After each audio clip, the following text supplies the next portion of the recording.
También es interesante señalar la cuestión vinculada a cómo puede, o es un planteo que seguramente se puede producir, cómo va a ser el control de las tareas del empleador en el domicilio del trabajador, o de manera virtual. De manera virtual ya sabíamos que hay un límite, los software, las plataformas digitales, solamente dentro de una horaria laboral, etc. Pero también puede significar esto, como señalaba anteriormente, que al utilizar la misma herramienta, por ejemplo, la misma notebook, yo pueda tener de alguna manera datos personales dentro de esa notebook, por más que sea de propiedad del empleador, sin que signifique el mal uso o el uso indebido de esta herramienta, y puedo realizar expresiones libres que estén vinculadas, por ejemplo, a mi libre afiliación sindical, a mi opinión sobre la sexualidad, a mi opinión personal sobre algo, y se correría el riesgo, en estos controles que pueda practicar el empleador, de que se tomen esos datos y que violenten lo que ya está previsto en la ley de contrato de trabajo, que nadie puede discriminar a los trabajadores por libertad, la ley de contrato de trabajo, la ley 23.592 y toda la ley de cuestiones de discriminación laboral, que no se pueden discriminar ni avanzar sobre la intimidad de los trabajadores. Entonces, vuelvo a reiterar, lo que está en juego acá no es tal vez que sea una herramienta posible para atravesar determinadas situaciones de crisis, sino lo que tenemos que tener en cuenta es que lo que se debe debatir hasta dónde puede avanzar el empleador a través del teletrabajo. Entonces, esos software, esas plataformas digitales no pueden tomar los datos personalísimos ni el derecho, ni avanzar sobre el derecho a la intimidad, como bien lo señala el doctor César Arezzi. Entre otras cuestiones también, y que se ha debatido mucho en el proyecto legislativo o dentro de la Cámara de Senadores, cuando fue la posibilidad de acordar un proyecto único, el sector empresario estaba en contra del derecho a la reversibilidad que finalmente fue legislado en este proyecto. El derecho a la reversibilidad significa que, en primer lugar, como lo habíamos señalado, si es trabajador presencial para pasar al teletrabajo, debe prestar voluntariamente su consentimiento y hacerlo por escrito y fijar la jornada laboral y los objetivos a determinar siempre por escrito. Pero luego, en el transcurso de esa relación de teletrabajo, en cualquier momento, lo señala la norma, podrá solicitar volver a su trabajo presencial. ¿Y esto qué significaría? Que pondría en cabeza del empleador la obligación de devolverle la tarea presencial que realizaba en el mismo lugar o establecimiento en que la realizaba, y si no, en un domicilio más cercano. Esto obviamente el sector empresario ha abierto los ojos y en algún punto podríamos encontrar parte de razonabilidad, porque también atenta contra las facultades de organización de la empresa. Porque si yo ese puesto ya no lo tengo, no podría ser uno nuevo. Entonces, ¿cuál sería la salida? Y bueno, ahí está, entre nosotros, los abogados de la parte empleadora, los abogados de la parte sindical, encontrarlo. Pero también rescatar acá que esta ley ha generado los principios generales de esta norma, de esta nueva modalidad de trabajo, dejando supeditado a las negociaciones colectivas la posibilidad de avanzar en cada una de estas cuestiones que en líneas generales se ha planteado y establecido. Entonces acá también juega un rol que esperemos que lo tomen los sindicatos, porque de eso estamos todos deseosos que ocurra, que finalmente sean protagonistas de defender a los trabajadores en un año donde se ha llevado adelante muchísimos perjuicios para los trabajadores, tanto aquellos que han atravesado el ASPO con presencial o cualquiera de las situaciones que haya padecido. Esperamos que los sindicatos tomen el rol protagónico que se merece para poder articular medidas que nos lleven a aclarar determinadas situaciones y, por ejemplo, en este caso, poder determinar cómo se puede terminar de implementar este derecho a la reversibilidad. Ahora, ¿qué pasa si el empleador no me da el lugar que yo tenía o no me da el lugar cerca de mi domicilio, como está previsto legislativamente? Señala la norma que podrá colocarse en una situación de autodespido ante la falta de liberación de tareas como conocemos en el derecho del trabajo. Un tema para seguir discutiendo y para seguir analizando ante esta posibilidad que puede haber un conflicto seguramente en este ámbito. Otro de los temas muy importantes ha sido señalado y reconocido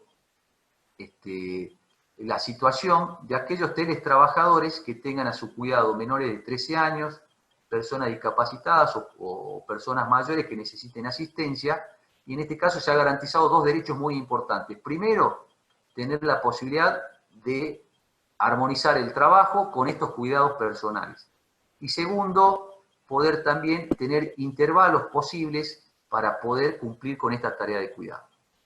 Hasta ahí me parece bárbaro, me parece muy importante, pero también acá se encuentra inmerso, de alguna manera, lo que se viene discutiendo en lo que significa el género y el teletrabajo.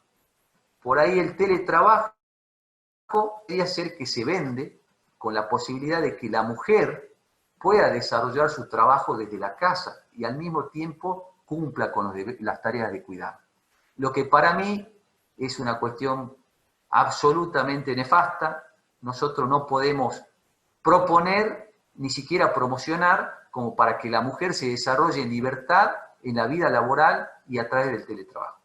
Estoy absolutamente en contra de esa idea, sino que creo que debemos seguir garantizando las posibilidades que tengan las mujeres, entre todos, ideando y aportando para que realmente haya una igualdad en el trato, en la expectativa y en las posibilidades de trabajo, y que no se vean enmarcadas en esta única posibilidad de hacer teletrabajo desde su casa. Tienen que tener los mismos derechos y oportunidades que tienen los hombres para poder hacer trabajo presencial, y de ahí en más el cuidado a cargo de ambos, padre, madre, pareja, etcétera, pero entre todos garantizar la verdadera oportunidad que tengan de hacer las mismas cosas que hacen los hombres. Entonces, por ahí, ojo a esto, que se vende como que pueden hacer todo y no debería ser y no tiene que ser así. También, para ir concluyendo, hay estadísticas que se han desarrollado que son muy importantes. Por ejemplo, se ha señalado que, como yo remarqué al principio, hay grupos sociales muy definidos en quienes estarían en condiciones de hacer teletrabajo. Y así se ha señalado que los puestos más altos o los mejor remunerados, hay casi un 84% que estarían en condiciones de hacer teletrabajo desde ya. Y frente a los de menos ingresos, que justamente serían los más perjudicados. También hay una encuesta que ha señalado que la franja de edad, la franja etaria que estaría en mejores condiciones de desarrollar teletrabajo serían de 27 a 35 años en un porcentaje del 97%. Es decir, empieza a aparecer la idea de exclusión que pretendemos combatir de alguna manera y que señalaba yo al principio. Hay otra cuestión también vinculada a esta posibilidad que se hablaba de cuánta pérdida de empleo podría haber, y por eso se empieza a hablar del teletrabajo, ¿no? Se empieza a hablar de una pérdida de casi 300 a 400 mil empleos producto de la pandemia, y entonces parecería que el sector empresario empieza a vender el teletrabajo con la finalidad, obviamente, que vimos al principio, esta dicotomía de reducción de costo y mayores beneficios, productividad para el trabajador, y en eso es otra idea en la cual no podríamos caer. Otra encuesta importante está relacionado a cuántos hogares en la Argentina tienen la posibilidad de una buena conectividad o tienen posibilidades o acceso a Internet. La Cámara Argentina de Internet ha señalado que solamente el 56% de los hogares en la Argentina tiene posibilidades de Internet. Entonces, con todas estas conclusiones, con todas estas estadísticas, claramente acá se marca la idea de la exclusión de los que menos capacitados tienen, de los que menos ingresos tienen, de las mujeres y de los que menos posibilidades de acceso a Internet tienen. Nosotros, yo integro una provincia del NOA, donde la conectividad es la más baja de todo el país. Incluso dentro de cada provincia hay casi nula o escasa conectividad. Si el teletrabajo no avanza en generar igualdades factibles y posibles para que todos tengan la oportunidad de teletrabajar en diferentes ámbitos, sin duda alguna el teletrabajo va a marcar una brecha más que va a implicar la exclusión del mercado laboral de muchísimos más trabajadores de lo que está previsto. En conclusión, señalarles que está propuesto así esta idea legislativa, con muchísimos interrogantes que seguramente ustedes tendrán en cuenta, pero vuelvo a reiterar, el teletrabajo no es la solución definitiva a una cuestión de crisis, sino que tal vez sea solamente para un ámbito de la economía, pero no va a garantizar la oportunidad a todos los trabajadores que quieran acceder a esto. Muchas gracias por su atención.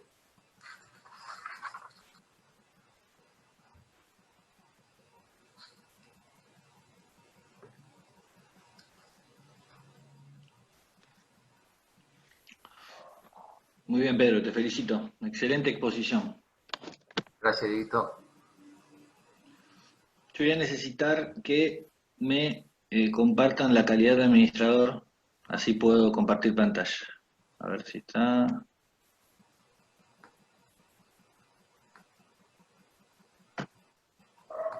Sí.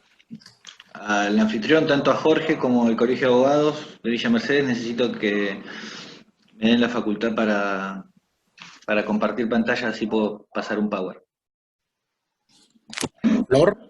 Doctor, creo que ahí está habilitado. Ahí está, muy bien.